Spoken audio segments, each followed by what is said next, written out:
How to remove bank account from Stripe.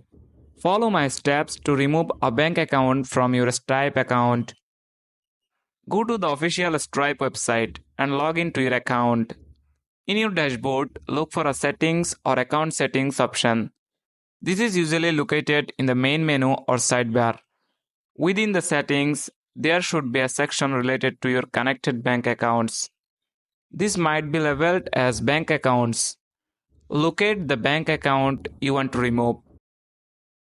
You should see an option related with managing or editing the bank account details. Click on the option to manage or edit the bank account details. There should be an option to remove or disconnect the bank account. Follow the on-screen instructions to complete the process. That's it. Thanks for watching the video.